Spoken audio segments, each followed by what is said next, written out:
જે બોર્ડની બેસબરીથી ઇંતજાર કરી રહ્યા હતા એ બોર્ડ फाइनली દેખાઈ રહ્યું છે।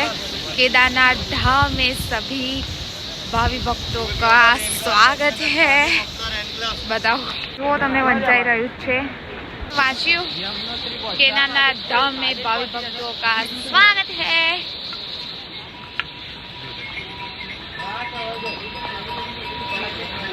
तो સરસ મજાનું તમે રસ્તો જુઓ કેવો આમ કઠિન રસ્તો છે। સામે બધા ચડી રહ્યા છે, અહીંથી બધા જઈ રહ્યા છે। હવે ખબર પડી રહી છે કે કેદારનાથ હજી આનાથી આગળ કેવા કેવા રસ્તા છે તો તમને ત્યારે ખબર પડશે જ્યારે તમે મારો આખો બ્લોગ જોશો। તો એના માટે તમારે મારો આખો બ્લોગ જોવો પડશે।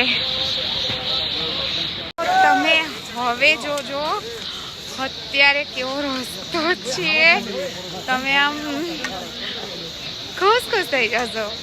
જો આ રસ્તા ઉપર ચડીને અમાર લોકોએ ઉપર પહોંચવાનું છે, બહુ રિસ્કી છે પણ અમે બધા જઈ રહ્યા છીએ। હવે જુઓ તમે, હર હર મહાદેવ, महादेव का नाम लो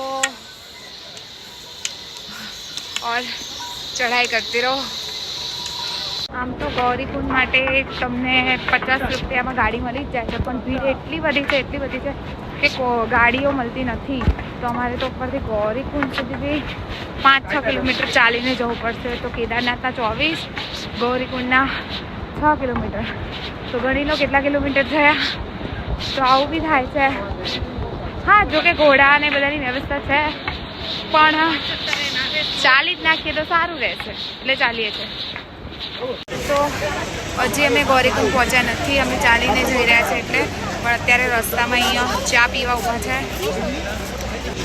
જોઈ શકો છો। આ બધું જઈ રહ્યું છે, સામે કદાચ ગૌરીકુંડ ત્યાં જ છે, ત્યાં સુધી હજી અમારે ચાલે। અહીંયાથી ગૌરીકુંડ ખાસું ઉપર છે અને એના પછી કેદારનાથની યાત્રા ચાલુ થશે। તો જો તમને ઉપર છેક પહોંચવાનું છે કેદારનાથ માટે, હજુ તો ત્યાંથી યાત્રા ચાલુ થશે કેદારનાથની। હજુ આ ગૌરીકુંડની જ યાત્રા ચાલી રહી છે। હવે અમે ગૌરીકુંડ પહોંચી ગયા છીએ અને ગૌરી માતાના દર્શન કરવા જઈએ છીએ। પછી કેદારનાથની યાત્રા હવે ઉપરથી પાછી ચાલુ કરવામાં આવશે। તો બ્લોગમાં બને રહેજો। થાકી તો ગયા છે, 13 કિલોમીટર ચાલી કાઢી છે। તો હા, તો પછી જો બતાવી દો, આ છે મંદિર, છે ગૌરી મંદિર। અહીંયા બધા દર્શન કરવા જશે, તો આપણે બી જવાનું છે।